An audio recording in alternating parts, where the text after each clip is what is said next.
Okay, I believe we are live. Thank you so much for joining us. Please share this broadcast with your friends and networks now. We're so excited that you're joining us on the Welcome to We show. My name is Rick Ulfik, and I'm founder of We the World and the We campaign at we.net. We the World is a global coalition building organization with 11 campaigns for change, and you can take action with us by going to we.net. On the Welcome to We show, we have three goals: to inspire, inform, and involve you in creating a world that works for all. That's three I's that make a we, so we can go from a me society to a we society. And on this show, we ask the all-important question, what can we do together that we can't do on our own to create a more peaceful, sustainable planet and civilization? On today's show, we will be illuminating the Earth Charter with climate stories. And to tell us more about that and to set the stage, let's bring in my co-host, Sue Blythe. Sue Blythe coordinates We the World's campaign for the environment, and she is the founder of the Climate Collaboratory, a pilot project of We the World and the University of Florida Extension. Welcome to the broadcast, Sue Blythe. Thank you so much, Rick Ulfik. And I'm really excited to share with you some of the activities that we've been doing in the Climate Collaboratory. Some of you remember that this project was set up in 2019 as a pilot project with We the World and University of Florida Extension with the Sustainable Floridians program. And starting in October of last year, we have had what we call the Florida Climate Conversation to Action program. And basically, we've been meeting once a month, talking about themes of sustainable living and finding out what people are doing to create a more sustainable, just, and peaceful future. And so what we have tonight is a series. It's actually our celebration for the graduation of this program, and we have a lot of people with wonderful stories to tell. And so I'm going to be introducing one of our young people who's involved in a group that we call Tomorrow's Dreamers. And Brianna is here with Brianna Skildum, and she is a young professional who has been helping us with this the Earth Flash game show. And Brianna, it's time to play the Earth Charter treasure hunt. And I'd like you to kind of explain what that is and how we're going to do that with these wonderful people who have come from the Climate Collaboratory tonight. Sure. Thank you, Sue. So our Earth Charter treasure hunt is kind of a loosely structured treasure hunt that we have going on that we're starting now, and with the sort of publication of our first edition of the Printernet Gazette. That is kind of a search that we're doing for people within communities that illuminate the 4 pillars of the Earth Charter. Those 4 pillars are respect and care for the community of life, ecological integrity, social and economic justice, and democracy, nonviolence, and peace. And with the treasure hunt, we are looking for 4 individuals for each of those categories, so 16 people total, who exemplify those characteristics that help bring those things into reality, that help make those pillars real, that help us see those things in our day-to-day life. And so with this climate to conversation action, or climate conversation to action program that we're doing. And with the conversation and storytelling that we're doing today, we are kind of doing like a little introduction to that. And we're kind of giving ourselves a head start to fill in those categories with some of these stories that we're looking for. And so today we have with us, we have Angelique, also known as Born in a Cloud of Smoke. We have Jennison Kipp. We have Joanne Schwandes, Esther Pick, Kimberly Gila, Jay Rosenbeck, Sherry Stark, Helen Warren, Jim Graywolf Fertruzzi, Ensign Cowell, Sue Blythe, and myself. And then we have some other people who have stories to tell that aren't with us today, but will be with us in the future. Great. So would you like to, I guess I can start introducing our dear friend, Born in a Cloud of Smoke, who has an introduction for us.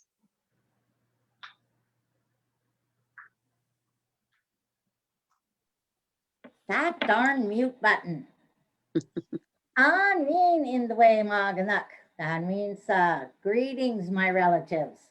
I'm so glad to be here, to be celebrating. I heard there was going to be a party celebration. I'm in.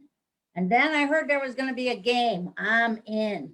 When you get to be this old, you don't want to do anything unless it's fun. So I'm glad we're going to have some fun tonight. And we get to hear stories. So I was thinking about those things that my granddaughter there, Rihanna, what she had to say. I was thinking about those 4 pillars. So I'm going to be listening. And I want you to be listening too. So that at the end of the storytelling, you'll kind of be thinking, where does that story fit in those 4 pillars? Where does that story fit in the Earth Charter? Where does that story fit in making a world that works for everyone? In the change from the I to the we. It's all interconnected. So I'm so glad to be here. I'm going to be listening. And I want you to be listening. Because after we're done with the game, I've got another little challenge for you. So my story is I got to be with these people in and out, but I got to be with these people going through this climate collaboratory and to try to do the things I heard, the actions they were taking. They're gonna make it happen. They're gonna change the world. So I think we should hear all their stories. Oh, Chimi Gretchen, thank you for listening, Sue. And thank you so much. Born in a Cloud of Smoke. And we do love to have you with us. And so I would like to introduce someone that we all love very much, and it's Jennison Kipp, who is the state coordinator of the Sustainable Floridians program that our Climate Collaboratory is based on. So as we went through these 8 months, we were actually doing the base of our Conversation to Action program was the Sustainable Floridians program, which has been growing and developing for 10 years and has won many awards and is on its way to a new level that we'll talk about later. But I'd like to introduce my dear friend, Jennison Kipp, who is busy with her statewide program tonight. And so she couldn't be with us, but she did want to say something about what's going on here. So this is Jennison Kipp. I want to thank you for inviting me to the conversation tonight. Sue, it's been wonderful collaborating with you. My climate story for this evening and leading up to tonight is that when I learned about Sue, when I met Sue years ago, and I learned what she had been building for so many years, creating this storytelling adventure for how we as a community get to a place where we've acted on climate change and we've, tackled the climate crisis in a way that's meaningful and matches the scale of the challenge. When I learned that, I felt inspired to branch out beyond my academic world and build a real bridge and partnership with Sue as a community collaborator and her entire network of climate champions who are working on the Climate Collaboratory as well. So when I met Sue and learned about what she was doing, I felt inspired.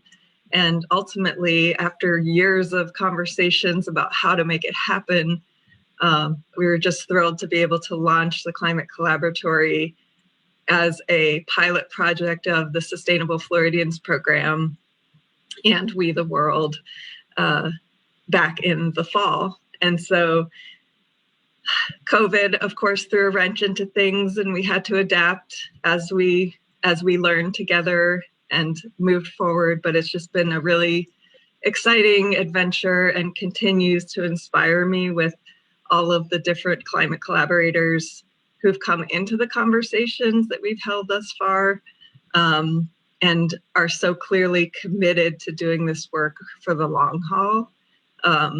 They're committed to bringing their personal stories, just like Sue has done. They're committed to turning that into something tangible for not just our communities here in Gainesville and Alachua County and throughout Florida, but beyond, like truly connecting what we do at a grassroots to the global level and to the global sustainable development goals. So that's where my climate story begins. Oh, and that's my phone number. I was listening in. So we want to, oh, sorry.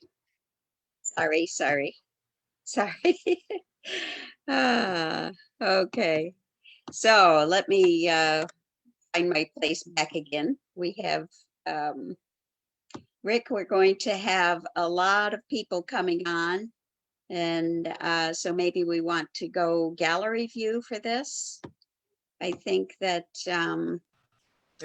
It's covered as we speak. okay, thank you.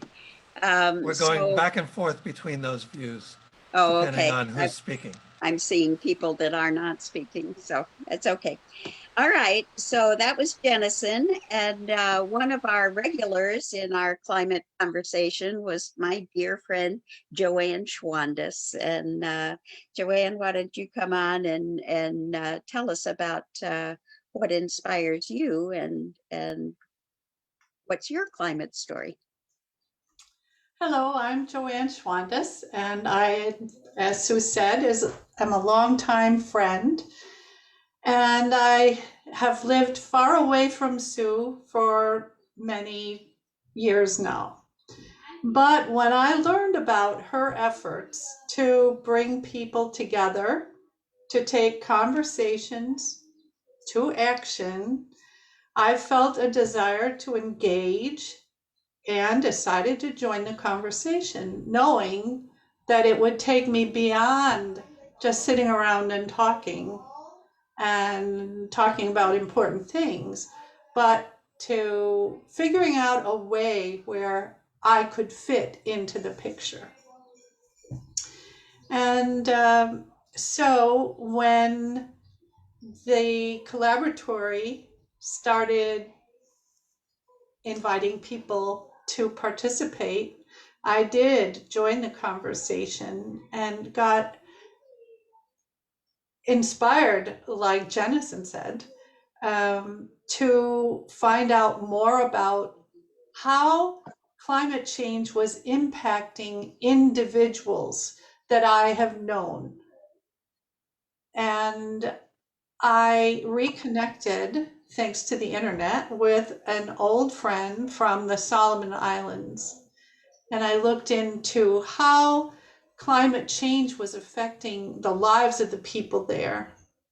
And it has reconnected me with a daughter of his who was named after me, who is now 18 years old and doing amazing things in her own right there. So it's taking the conversation into action, but it's also allowing me to engage at a new level, and engaging with the people in this group, in this conversation, continually inspires me week after week after week, Tuesday after Tuesday after Tuesday, connecting with people, cheering them on, and feeling encouraged by them as well. Thank you for asking me to say something. Well, thank you, Joanne, and you've added so much to our conversation. I really appreciate it. So our next climate collaborator is Esther Fick, and she's going to tell us about about her climate story. Yes.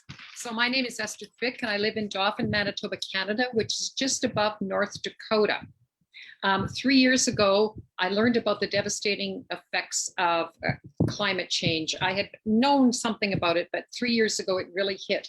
And it became eco-anxiety, which manifested itself as the image of a rat eating at my stomach area, but never consuming me. Sometimes I wish that it would consume me so that the pain would be over. What it did give me was a very deep understanding of why people with generalized anxiety disorder become heroin addicts or take their own life. Eventually, I sold my beautiful farm and house and moved to Dauphin, where I was born.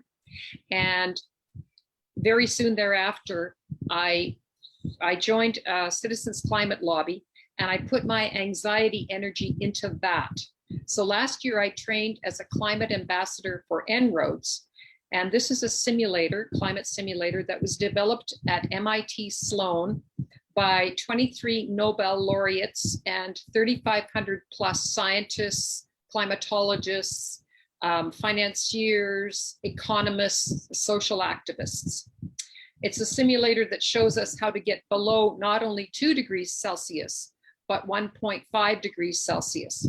And that's why I became an ambassador. So I need to share my screen, and I will show you a little bit of how it works. Can you all see that? Okay, good. I am going to see if I can get that over here. Okay, good. So you see that this is 3.6 if we do nothing by 2100. And I need to tell you that this has been lowered from 4.1 about 6 to 8 months ago because of the efforts of renewables and wind and solar energy, that kind of thing. So this is huge. This is 0.5 degrees Celsius, a huge difference. So if we look at the levers here that I will manipulate, we can talk about what is most effective. So if I go down here to carbon pricing, I need to put that down. Boy, it won't let me do that. I need to get this out of the way here. All right, well, I'll just do it like this. So let's go to carbon pricing. And we can see that it's down to 2.7. Now this is to $250 a ton. If you click on any of these 3 dots, you get an expanded detail of what this means, and you can do that whenever you like. The next thing we can look at is reducing methane and other emissions. That gets us down to 2.3. Then if we go to carbon renewal, I wish I could get that out of there, but I can't. If we can go to technological, if we can get this, then that brings us down to 1.7. And then if we go to transport and electrification and electrify everything, we're now at 1.6. Then if we go to buildings electrification and electrify buildings, we get down to 1.5. And then if we go to transport energy efficiency, that gets us to 1.4. If we go to stop deforestation, we're at 1.3. And here's the trillion trees. That'll take us to 1.2. And this is very user-friendly, I find, and I would encourage you to go, and I'll put the website into the chat unless somebody else has done that. And it's free, anybody can use it, and we ambassadors are available for workshops. So that was a really quick workshop that I just did. Esther, that's so wonderful to know that it's not only possible, but we can do this Right. to get down to the below that 1.5 that the Paris Climate Accord called for. And what impresses me is, you started with the bringing the carbon tax brings it down so significantly. And one organization known as Citizens Climate Lobby is really focused on that. And so I think a large part of what we're doing in the Climate Collaboratory is helping people to find the thing that they're most passionate about and knowing what organizations are already working on that so that we don't have to feel like I have to start this all by myself. I can join an organization and work with other people who are just as passionate. And I'm Sue, just, yeah, I go need, ahead. I need to say that it's carbon fee and dividend. And explain Get what that money means. back. Everybody in Canada gets money back. Yes. And 10% goes to MUSH, which is municipalities, universities, schools, and hospitals. Beautiful. Well, Oh, thank you. I have a question for you, Esther. Have you sent that whole platform that you showed us to members of Congress in the United States and government, of course, in Canada? I think that would be very instructive for people who could know exactly what they can vote on to have those kinds of effects that you're talking about. Absolutely. CCL, Citizens Climate Lobby, is a global organization which was begun in the United States by a fellow named Marshall Saunders. And this was back in the early 2000s. So CCL US is very active and really lobbying Congress for this. And CCL Canada, our government knows this really, really well because we have this laser focus on carbon fee and dividend, and we are experts. That's what our leader says, Kathy Orlando, at lobbying our politicians. Beautiful. Well, thank you for the wonderful work. And boy, am I glad you found a way to relieve that eco-anxiety. Thank you, God.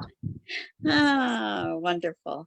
Well, let's listen to Kimberly Gila, who is with a group that I know and love. And in fact, Elders Climate Action is one of the co-sponsors of the Climate Collaboratory, and our meetings that we do on Tuesday are with the Florida chapter of the the Elders Climate Action. And so, Kimberly, can you tell us about your climate story? And also, Kimberly, if you're able to turn your video on, that would be great. If not, On my video, can you see it now? not yet. Yes. How about now? Okay, I'm Kimberly Gila. I'm from the Northern California chapter of Elders Climate Action. And I first heard about Sue Bright when I took the climate change course at Wilmette Baha'i Institute in 2017. And I heard about how the wonderful things she's doing in Florida, Elders Climate Chapter in the University of Florida. And I'm going to write about, I'm going to talk about Southwest Airlines. I travel frequently from San Francisco to Las Vegas, and I don't want to be a hypocrite. So I took the initiative of writing to Southwest Airlines. What are they doing about climate change? You know, they got the fumes from the jet engines. Anyway, lo and behold, I received a letter from the CEO of Southwest Airlines, and I was amazed that they are taking, they are making changes into renewable resources for their jet engines, and they are the leaders of the airline industry of making this happen. And moving forward, they will, for their future fleet of airlines, they will make it more sustainable as building the new planes in the future. And I thought that was wonderful when I heard from the CEO of Southwest Airlines. This is my story.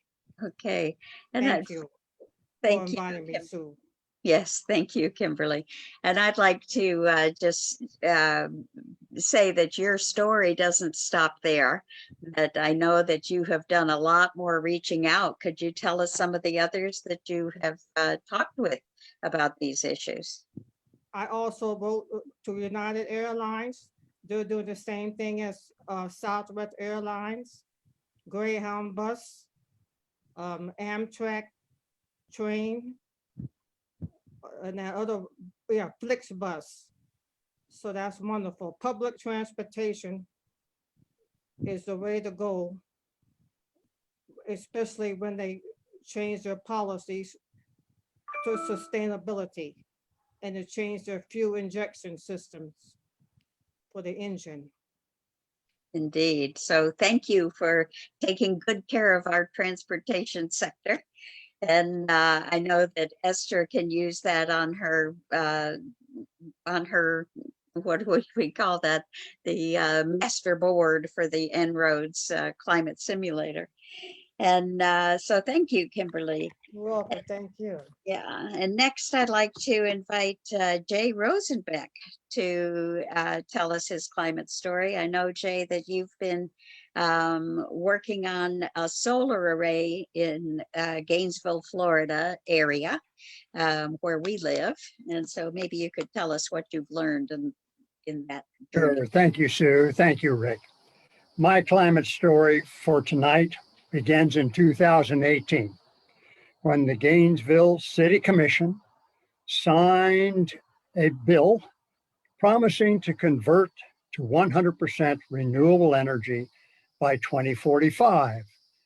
I spoke during their negotiations and I applauded on the day of their announcement. And now, if we skip ahead 3 years to 2021, after a slow start, the city of Gainesville started to act on that law. They signed a so-called power purchase agreement with a firm that promised to build a utility-sized solar array on a few hundred acres of land south of a small rural town in Alachua County. And again, I wrote a letter of support. The contractor, once the power purchase agreement was signed, began to talk to the white and black neighbors that might be affected in some way by this solar array. And boy, did they get an earful. Folks next to that solar array were concerned about pollution, about falling property values, about racism, about threats to a way of life and to the wildlife they shared the earth with. And those same neighbors have now formed a powerful resistance to this solar array. Now, a final decision has not been reached, but the animus that this project has created is dividing rural and urban, black and white, and the environmental community. So I had to ask myself, why did I support this project that is so strongly resisted by the people most affected? And my reason was because I believe and believed that supporting clean, renewable energy is a moral imperative. And that support put me on the side of the angels. Well, it turns out that the angels do not side with solar and wind. They side with the principles of environmental justice. First, that all people need to be part of planning from the outset of a conversion to renewables. And second, that those most affected by the results need special benefits. And these principles were neglected in the planning of this previous projects in Alachua County. And this is an environmental lesson that I will never, ever forget. Being educated, thoughtful, dedicated, righteous, and wrong is a powerful teacher. And that's my story. Thank you, Jay. My goodness, what a learning experience, huh? Yes. And tapping into the climate justice issues, as you say, reminds us that we really need to include everyone at every step of these major decisions that have to be made. From So the very beginning, because the if beginning. we don't get this right, Sue, solar may well be dead in Alachua County, and we are not unique in our discovering that there's resistance to what seems to all of us environmentalists like just a perfectly sane and even moral movement. Right. So the idea that climate change is affecting the Black and Brown communities, people of color, indigenous people, much more than those of us who live in relative luxury. And so being able to include all people in that conversation is very important. I do notice that our group tonight is all white. Isn't that interesting? And we do have some friends who have been involved in our climate storytelling that are of different cultural groups. And we are certainly wanting to partner in better ways, especially with an organization called the NAACP, Environmental and Climate Justice Committee. And we do have a lot of friends in that organization, but we have not yet, we don't have anyone from there tonight. And that makes me a little sad, and knowing that we need to work harder on that. We can change that, And Sue. I must say that we also have three Indigenous people with us tonight. And so Brianna, her grandmother Shannon, and our friend Jim Gray Wolf Petruzzi that we'll be talking with soon. Thank you, Jay. And so now I'd like to go to Sherry Stark, who is also with the Elders Climate Action. And she has a wonderful story to tell about how she's been able to reach out into the community. Thank you, Sue. My name is Sherry Stark, and I'm living in West Hollywood, California. And as she said, I'm part of the Elders Climate Action Group, the Southern California chapter. I've been involved or interested in climate crisis for as long as I can remember. I compost my kitchen scraps. I gave up beef. We have an electric car that we drive around town. And it's always the most important issue to me in deciding who to vote for. But living through this last administration's assault on all the progress we made left me with a new level of dread. I started to seriously wonder for the first time whether our species was going to make it. I was trained as a journalist, so I decided to try to write some stories and videos to try to call more attention to the subject. I started with the Elders Climate Group because they're a proactive group. And I also love the angle that even though we're technologically challenged, we're organizing on the internet and using the Zoom and such to try to make a difference. I made a number of videos that I posted on their YouTube page. And even though they haven't gone viral yet, they have been very good in terms of getting interest and morale and people to come to our workshops and town hall meetings. I've also been able to get a couple of press releases posted in a magazine called Grand for grandparent-aged readers. What I found is that when I pitched them story ideas, they wanted the focus on people rather than on the projects per se. They didn't want to be seen as partisan, and they felt that human interest stories would be of more general interest. The first one I did was about my elders group reaching out to potential voters, including environmentalists who they were able to determine hadn't voted in recent elections, educating them on how to get mail-in ballots and about early voting procedures.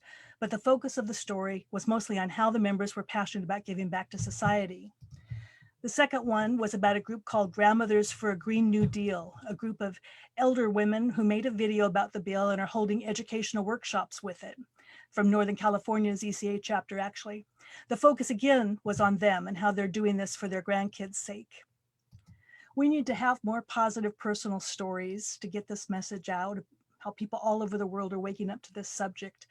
The personal narratives are not only easier, I found, to get on media, but they're also more convincing in changing people's minds and behaviors. And it's not the number of hits or pairs of eyes that the story reaches, it's how they're affected by it, or are they moved by it. And sometimes a small, passionate group, a network, is way more powerful than a million casual viewers. We need a multi-pronged approach to get this story out, inclusive, and I'm very excited to try to find new ways to get the story out and help this message. Thank you very much. Oh, thank you, Sherry. It's just wonderful to see how effective your outreach has been to get into the magazines. And it feels to me like the storytelling piece is what we really need to develop. And this program that we've been doing for 8 months now has just so inspired me to invite people in to tell more of their stories. And with you helping to get the word out, you and others, and I think that we can be part of the process of helping to amplify all of these stories and get them out into the world. What's really And exciting is I like pardon me, it seems like it's synchronicity. It seems like there's climate story groups springing up all over the internet, all age groups, all parties. So it seems like it's something the society is yearning for. So it's excited to feel that energy. I'm very passionately inspired by you as well, Sue. Thank you, Sherry. Well, it's really exciting to know that every single person alive on the planet today has a climate story to tell, whether they're aware of it yet or not. And so I'm going to talk to one very inspiring climate collaborator, and that will be Helen Warren, who is coming to us with some she's been in the political world. So Helen, can you tell us your climate story? Yes, and what a great group to be following. And I made notes as each individual was talking about their story. And just to be able to say that, Sherry, you're right on about all these different opportunities that are there for people to connect somehow, because that's my story. As Sue mentioned, I've been involved in politics. I was a city commissioner here at the city of Gainesville for 2 years. But prior to that, my passion had been through the Audubon and birding.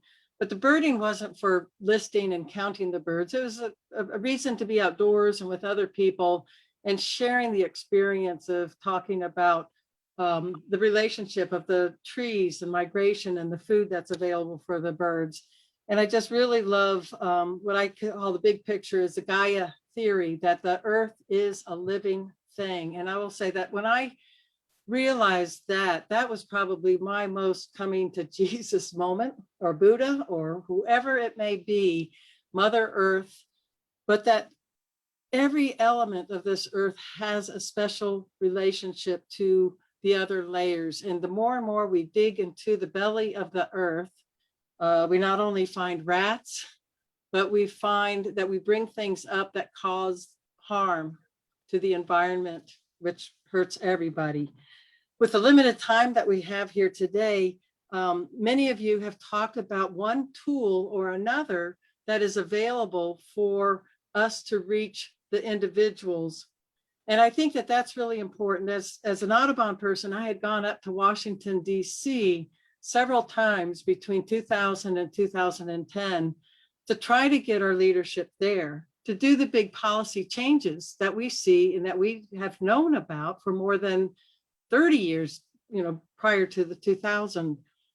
And it was sad to say that the representatives I spoke to from my state and my representatives had a deaf ear, or they were not hearing. They were deaf in speaking too. So when I was able to get back here and work with the city of Gainesville, run for the city commission, it was connecting me to the idea that we locally can do more. And as a city commissioner, what I found that when people are wanting government to either do all of it, fix all the problems, or do nothing, I became aware that more and more what we need to do is embrace the responsibility that each of us has. Reaching out to our politicians and telling them what we need, but also then as citizens to see what it is that we can do. And one of the last acts that I got to do as a city commissioner is just one of the proudest things that I have got to experience. And that was when a friend approached me and asked me if I would lead the city into a proclamation that we are in a climate emergency. And when I was first reading the materials about that, I was like, oh, this is all doomsday and this is going to create chaos and all that. But as I read more and more, I became more aware of the venue of action that is available when we claim a climate emergency. And as a resident in Florida, the analogy is easy to say, when it's hurricane season, as we are approaching here in May with June just around the corner, when you hear about a hurricane and when you prepare for hurricane season, you get things in place, you get a plan, and you do what you know that you can if the hurricane is going to come to us. And that connection to what we can do about climate change and the climate crisis really, when we work in this field, there are times we have highs and we have lows. And it's a natural part of the process. What I love about the lows emotionally when I'm doing this work is that I find something that gives me that new inspiration. As Brianna was talking about, we need to be inspired to do things. And the 4 pillars that she talked about, there is something out there for each of us. So the climate crisis, that we are in an emergency status is something that we can share with our friends on a gentle message, but with urgency. It's really important to be able to have an element of urgency. And coming involved with Sue Blythe, now I'll transition to this new part of my coming up out of that low slope, is having the connections with Sue and Jennison and this We, the World, and the Earth Charter again. And I've been introduced to a tool that connects Earth Charter type of principles to other principles. And if we are going to get the people of the world involved, it's got to be through education. And as I show you these materials, imagine if we had these materials being used in our schools, the K-12 curriculum, in the colleges. Every student in a college level of higher education should be having a conversation that says, how is this education preparing me for a future, not just to earn money, not just the economics, but for the planet to be taken care of for the 7 generations that we should be thinking about rather than my immediate needs. And Jay, the conversation you had about working with solar energy really emphasizes this principle again, that we need to get the people educated about why the solar fields, even though it's GRU, the solar energy that's collected to produce electricity is shared across the state. Every utility provider shares the same electric wires to get power from one part to another to your house. And NAACP did have a workshop this last weekend about climate change and energy. I think it was solar fields. So now quickly, I'm going to go ahead and share my screen. I've had to keep these programs going so I wouldn't have to log in again. But if I go to this, great, it works. This is part of the Eco Challenge process. And if I'll send in the link, ecochallenge.org. Up here, you can see the Eco Challenge store. But what it has are those pillars that we were talking about that allows a conversation in any of these ways: building resilience, healing and renewal, electricity. And just to give an example of what comes in under each of those topics is that it can tell you actions that you can do very easily. And I share these conversations with my neighbors when I'm out walking my dog. I get points for walking my dog. I get points talking about gardening. And so I'm able to build up a conversation with individuals about these ways to connect to thinking about what we're going to do in the future. So as you can see this one, invite a friend to calculate their carbon footprint. Communicate with my elected officials.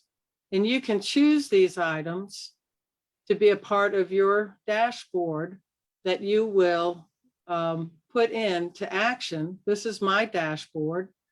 I've got going for a walk daily. It's kind of lame because I have a dog and it's real easy to do that walk, but it is also part of a daily conversation because I always run into somebody to have a conversation with. You can see I've got a garden.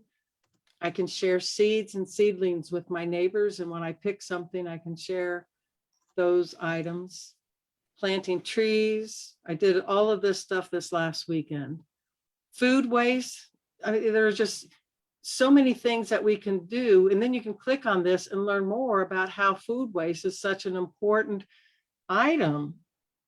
Our trash is so critical to change, that we need to change the way we deal with our trash. And I'm blessed to be in a neighborhood that actually has curbside food waste pickup. I have a 5-gallon pail that gets picked up every day, or sorry, once a week for food waste. And what we would like to do as part of our challenge is that we have this local challenge, but you can create a drawdown challenge anywhere. By signing in, you can go to their website, you can see the list of teams that are out there and see by state what teams are in your area. And you can then connect them or organize a team of your own. And I am a part of the team here, Florida Climate Conversation to Action. We have 8 participants. We would love more people to join if you're here in the Gainesville, Alachua area. And then the last point that I'll share with this is, imagine if we had, so you can compete, and you can see with our numbers down here, we're at 946, but up here, Team 7 Gorillas, there's this whole Eco Raiders that's just blasting away on their points. Imagine if we had our schools each have a team and could just compete with each other, or the Girl Scouts. You know, I've been in touch with one of the Girl Scout leaders here, and we're still trying to work out a date now that we have our masks available to be removed and go talk with the troops. But that's going to be my next step, is to reach out to the Girl Scouts and try to get some more competition, because it's a conversation, and we don't need to compete about everything, but it's a way to just have more conversations about what we are doing.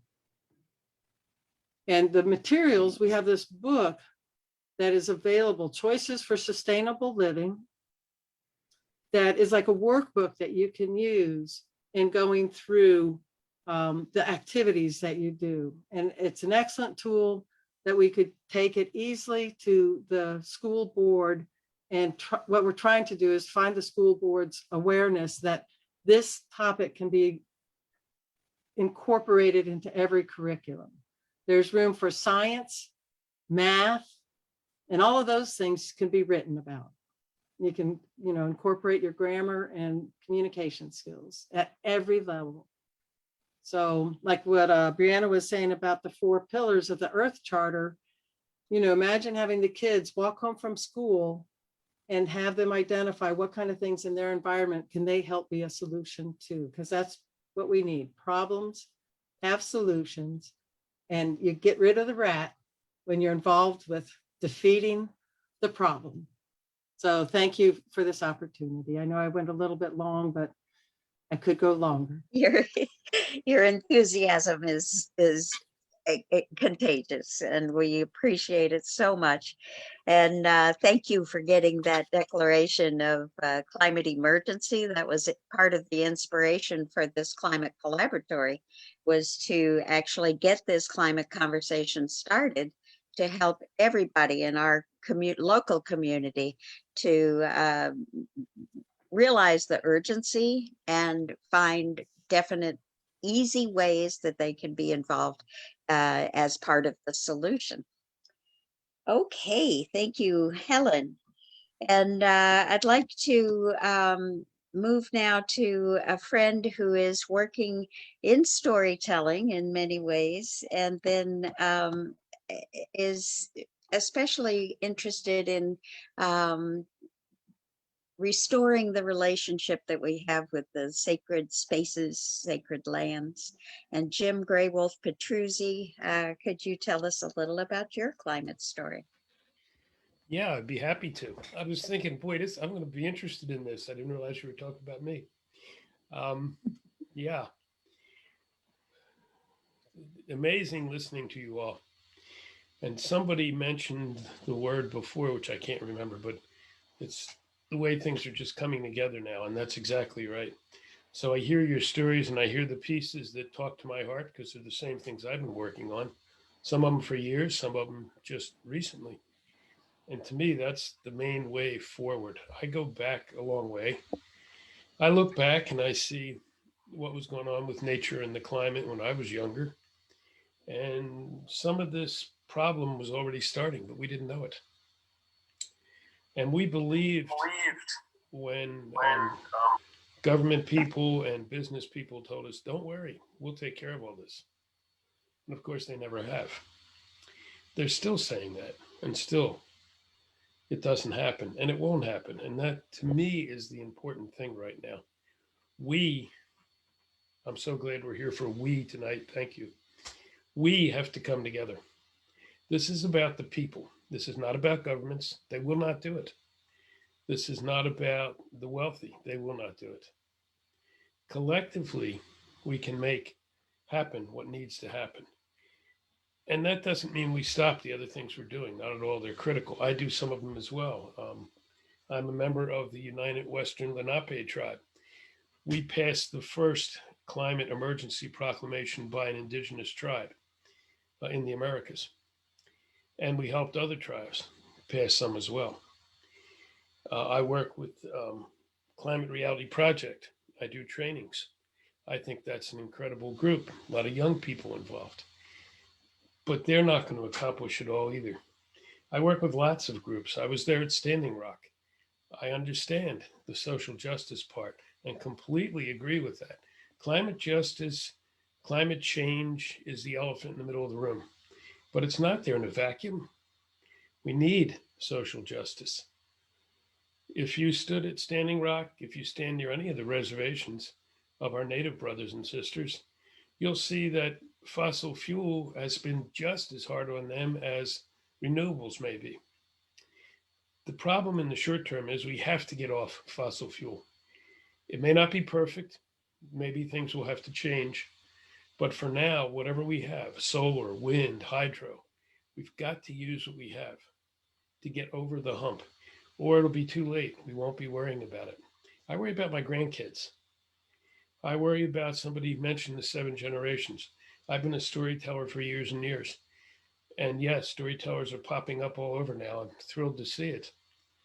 Um, 7 generations is something we were trained to care about, to think about, to do nothing unless we considered the 7 generations first and make sure it didn't have a negative impact. We gave that up long ago. Most people, not all people. We have to do it again. Although now the urgency is such that we can't just worry about 7 generations. We got to worry about the next generation. In fact, we have to worry about our generation. It's in front of us now. The person that had all the temperature changes, and I'm sorry, I can't remember all the names. I wish I could. Absolutely correct. And we can still do this. This is a positive thing, not a negative. But we've got to continue to stand up and do it. For me, I see the young people, and I stand there with the young people, and anything I can do to support, I do. When I see people like Brianna, who was on in the beginning, that's awesome. That's what we need to see. When I see Greta Thunberg stand up and speak, this little girl who stood for weeks, for months, in front of her government buildings in her country, I say we can still do this. It's a multi-pronged thing in my world. For me, it's action, prayer, education, and ceremony. Apex. I've been talking about this for a long time, but now people are listening. We have to combine these things. We have to tap into the young people and their energy. We have to tap into our indigenous brothers and sisters because they still have the teachings. They've been much closer to the earth than we have. And I have indigenous blood. I'm Native American and I'm Romney Gypsy. But I didn't live right on the land like some of my relatives have. So we need those teachings. We need to bring them forward. We need to combine these all together. One thing we're doing now that Helen said is the sacred places, sacred sites, because we realized around the globe, every culture has sacred places. Every people has sacred places and sacred sites.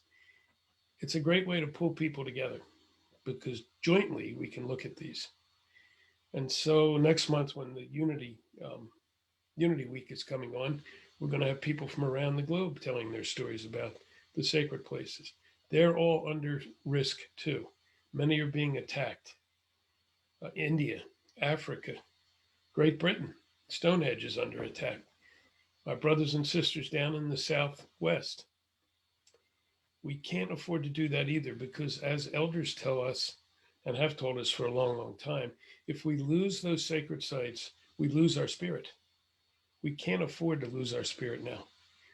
The energy we're sharing tonight, we have to share down with the young people.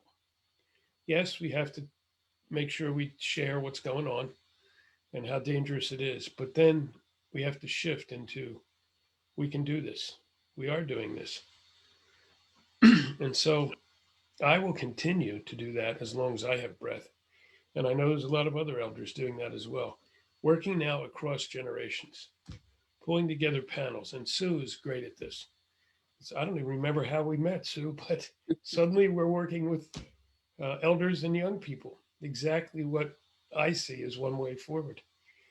And so working with people of other cultures. Stop seeing white, red, black, or yellow. Stop seeing male or female. Stop seeing young or old. See people. See the brothers and sisters we have to finish this with. We've started, now we have to finish.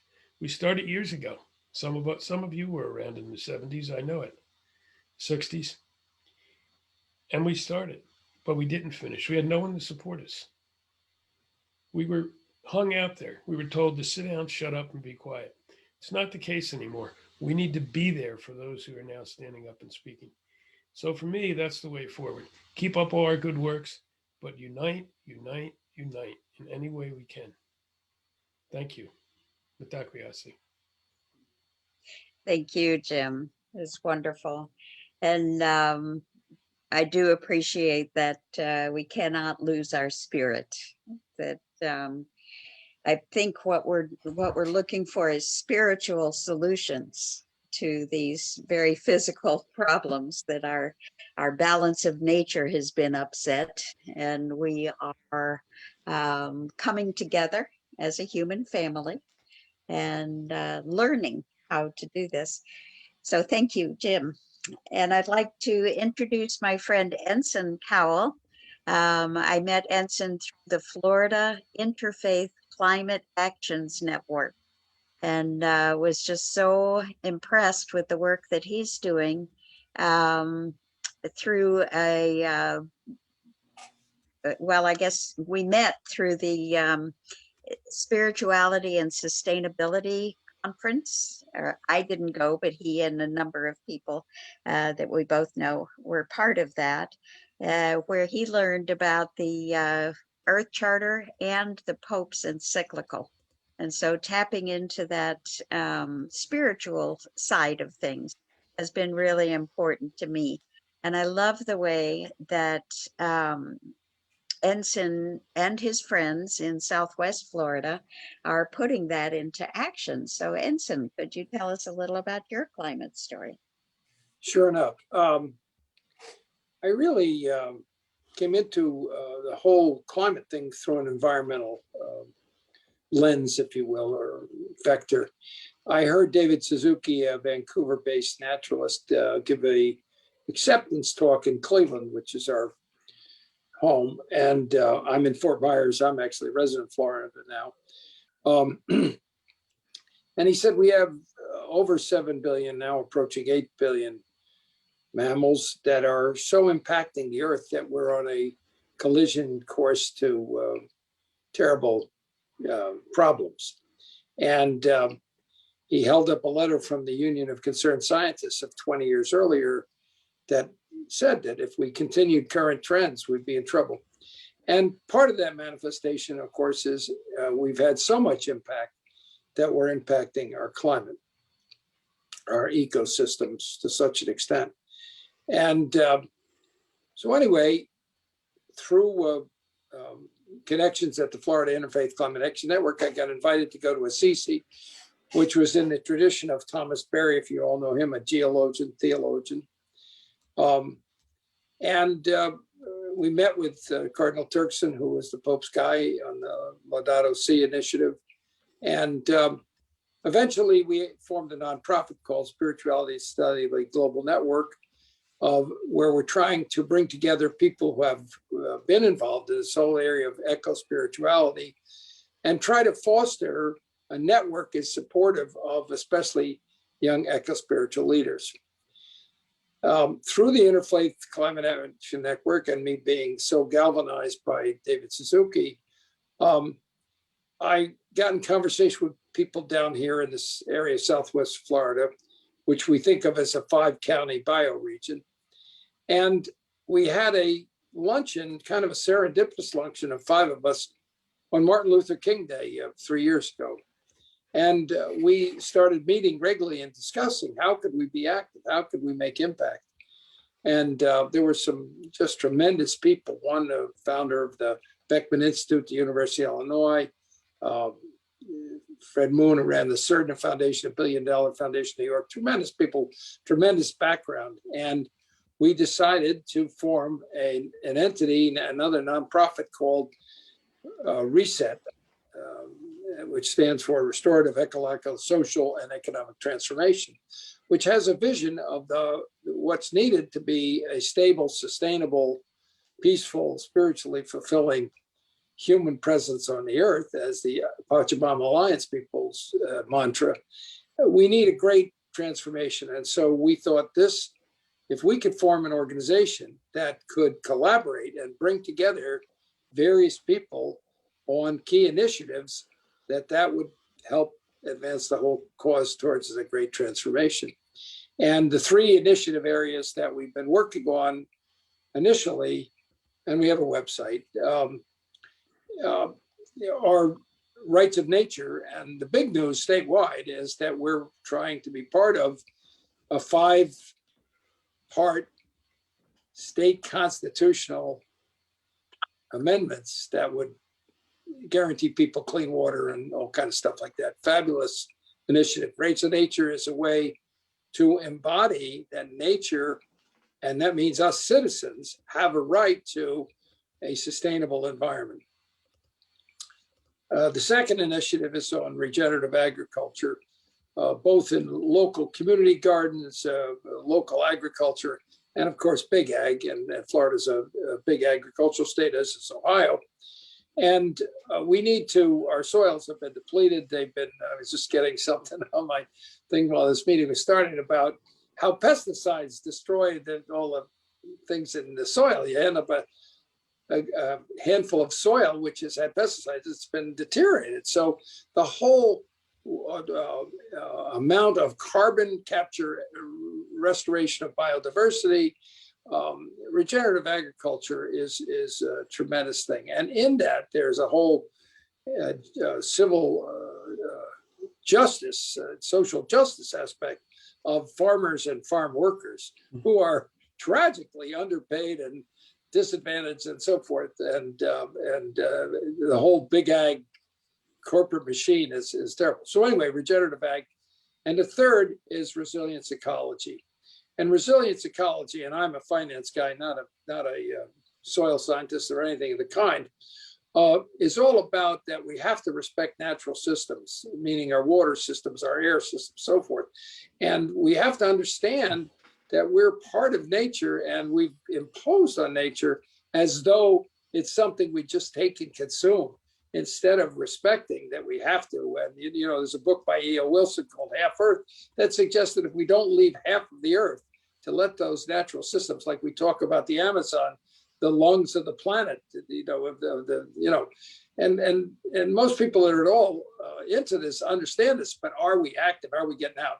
So ultimately, in all our efforts, I think, as all of you have spoken so eloquently and so inspiringly, is to activate more people and get them into the story and get them with the kind of passion and proactive involvement that you all demonstrate. And it's been a great night to hear you about it all. Thank you so much.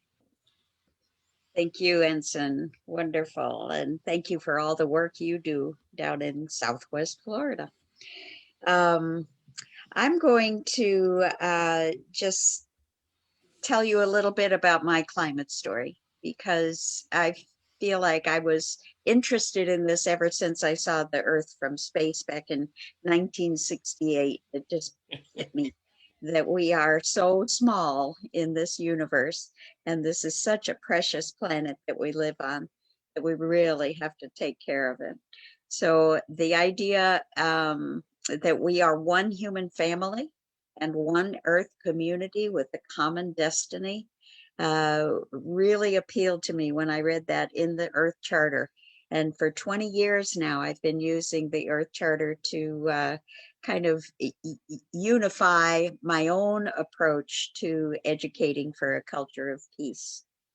So I mentioned earlier that we each have a story to tell at this critical moment in Earth's history. And I want to make it a really good one for my grandchildren and their grandchildren. And I feel like we're all on the road to 2030 and beyond.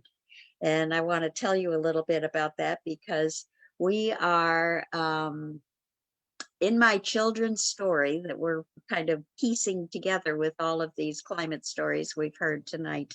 The children are going to help win all of the sustainable development goals that were put out by the United Nations in the year 2015 to accomplish by the year 2030. So we're calling this the road to 2030 and beyond, because we will, I believe, win those global goals.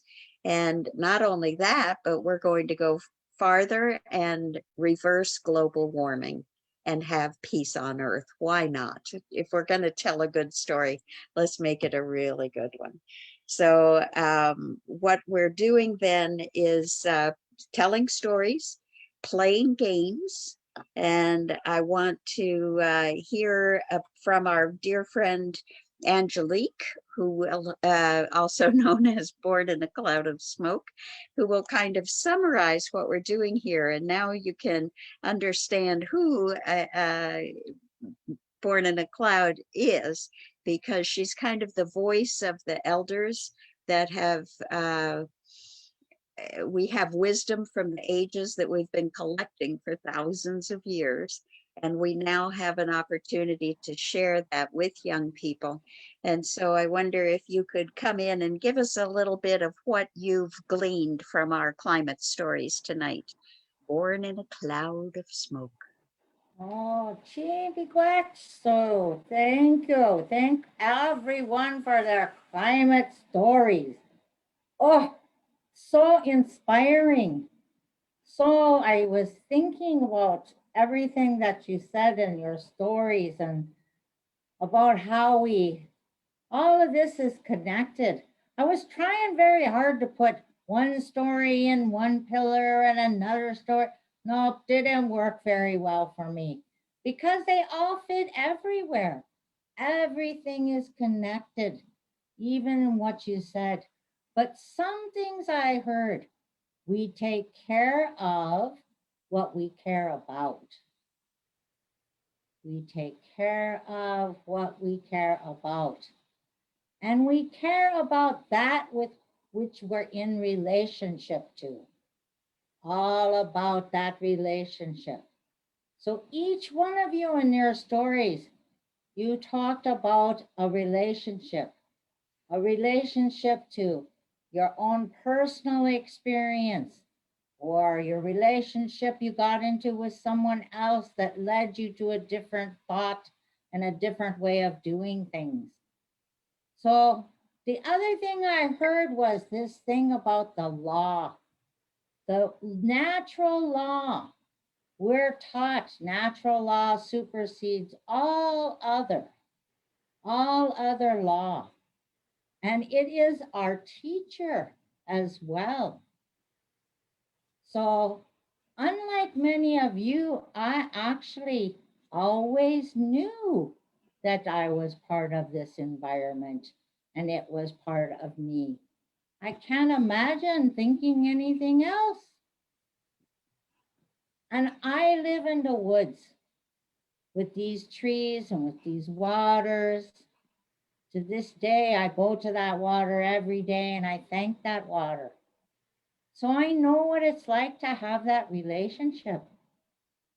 But I met people along the way that didn't have that.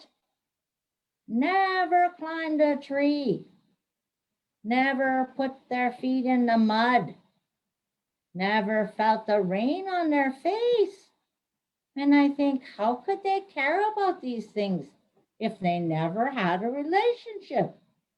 So when I hear all these stories, the thing that we're doing now is we're collecting stories. So we heard your stories, but we want people to get more stories so that we can tell that story that Sue was talking about. How we changed the world, how we made it different, how we brought things down, because it's important to tell those stories. We learn from them. We learn from the stories from before, and we can learn from the stories that we're creating today.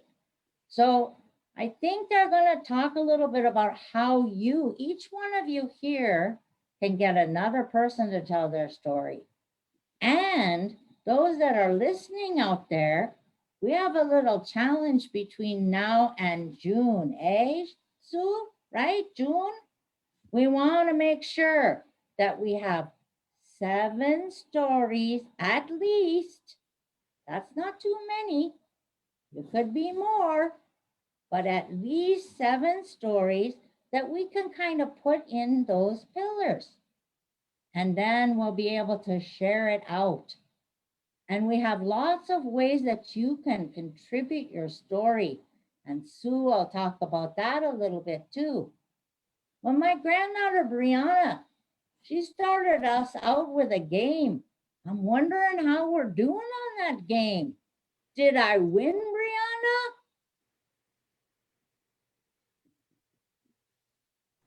That darn mute button got me too. It's not quite a game that we can win, but it is a game that we can win if we all play together and when we all come together and win the big world game. This game that we're talking about here, the Earth Charter Treasure Hunt, is a game where we're not necessarily fighting against each other, but with each other. And we're gonna go on this hunt and we're gonna search for these people alongside one another. And with these stories that we have here collected today, I'm kind of in that same situation that you were in, where it's really hard for me to categorize them into certain pillars and into, certain categories based on what the content of the story is, because everyone's climate story kind of falls into each of them. There might be stronger themes in one story as opposed to another, but they all fall into each and every category, and we're all, we all have the same goals. We all want the same things, and that's what we're doing here. And with our Earth Charter Treasure Hunt is we're bringing all of that into one space where we can, when we're united, we're stronger. We're a lot stronger. She's so smart, don't you think? Oh, I just love her. I love her too. I've really enjoyed meeting your dear friend and Shannon's granddaughter. Maybe Shannon could just say hello. Your friend Shannon. Is she there? I'm here. I'm here too. Hi, everybody. This is the grandmother of our friend Brianna, and they've both been so wonderful to work with. So I want to just close this with asking Brianna. Oh, first, I wanted to say that we are playing these Earth Flash games in order to win the world game that Buckminster Fuller started back in the 1960s. And our goal is to make the world work for 100% of humanity and the community of life on Earth. And so that's the game we're playing. We're using the Eco Challenge. We're using the Earth Flash Treasure Hunt. We're going to be inventing a lot of games to play as we go on down the road to 2030. And Brianna, could you just explain a little about the Earth Flash Printernet Gazette that we've been working on? Absolutely. So the Earth Flash Printernet Gazette, as it is right now, it's kind of informational. I would call it a small magazine that kind of gives a summary of what we are doing and what we are factoring into our project and what we're incorporating in our project and how we are taking what we're doing and how we're going to bring it further with children's groups, with youth groups, and even adults and elders. And so it's one of our places alongside the blog for Gardens of Global Unity. It's one of our places where we have everything there, where you can find all the links, you can find all the information, you can find all of the summaries, you can find bios about us, who wrote it. And that's what we're going to build off of with our future editions, where we add in our games and we add in things that people have been doing that we are seeing, different panels, different activities, games, groups, all that stuff. So it's been a dream. These kids have been helping. We have Adrian, who's a 13-year-old wonderful activist who has a YouTube channel, and his two sisters who have been helping to get this storytelling adventure started. And what we're doing then is inviting the young people to work on these games and stories as we go through the year. And coming up in June, we have the Earth Charter anniversary. We want to invite the children to help us categorize these stories so that we can announce them at the Welcome to We show next month. And then in September, we're going to go through the 11 days of global unity, which is We the World's way of finding spiritual solutions to all of the environmental and social challenges of our time. And Rick, I'm sure, will be able to tell us a little bit about that. But we will be focusing on unity, interdependence, peace, and a few other things. So it's just really exciting to be working with all of these wonderful people. And Rick, I think that I want to say to you, thank you for letting us work with you and the Welcome to We show as it's developed over the years. We've been working on this almost 3 years now. Did you realize that? Anyway. That's amazing, isn't it? I thank you. And I just, great thanks to every single one of you here tonight for sharing your climate stories and for being part of our Florida Earth Charter initiative, whether you live in, it's actually the Florida Climate Conversation to Action program. Whether you live in Florida or not, we have a global network of support and it's just a joy. So thank you. Wow. Wow, this has been just an extraordinary combination of stories. And I learned so much. I'm sure many people learned quite a bit. And is there anything anyone wants to say before we finish up? I have some announcements I'd like to make, but is there anything else about the program or any invitations that you want to make to folks to get involved? So, so I just want to, whoever's watching out there in the review or current view of this, to just find ways to tell your stories, and definitely get a hold of Sue, get a hold of We the World, and those are some avenues you can find for places to put your story. So we look forward to the next time. And I want to say congratulations to this group of climate collaborators that got together and did such great work and continue to educate the rest of us as we continue on. And thanks for letting me be a witness and a part of the joy of that. Thanks. Thank you, Shannon, and a special thanks to Born in a Cloud of Smoke. And Rick, I would like to add that people can go to the climatecollaboratory.org, and we will have the link for the welcome to for the Earth/Printernet Gazette, and learn more about how you can be involved in the collaborative storytelling adventure. Okay. That sounds great. So I do have a few announcements. Next month, which is June, we will have the next Welcome to We show. I think Sue mentioned that a little bit. It'll be on June 15th. It's always the third Tuesday of each month. And many things are happening in June. June is International Children's Month.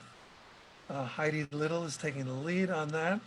And so there can be celebrations all month long regarding children and youth for our campaign for children and youth. And also World Unity Week, which someone also mentioned during our talk earlier. World Unity Week is June 19th through the 26th. We the World is one of the co-convening organizations. The primary sponsor and host of World Unity Week is Unity Earth. And we have all kinds of things happening there. In June, it'll also be the 3-month countdown to 11 Days of Global Unity, which, as Sue mentioned, is an annual kind of convergence of events that goes from September 11th through September 21st, which is the International Day of Peace. So lots of preparation for that, and we hope to collaborate with even more partners for that going forward. I also want to mention that our next issue of Trends magazine will be released in June. The full title is Trends in Global Grassroots Organizing, and it's our online magazine featuring the change agents and movements creating peace, justice, sustainability, and transformation around the planet. And you can find out more and download the latest issue by going to trends.we.net. And of course, to learn more about all of the things that We the World and the We campaign, all the things that we're doing, please go to we.net. So I just want to thank everyone, and we have our usual way of ending, which is to talk about that it's all about we, right? Our dear friend Jonathan Granoff, at the launch of the We campaign and we.net, he said, I hope that we expands so much that there is no longer any them. So thank you. It's all about we. Thank you, and bye-bye.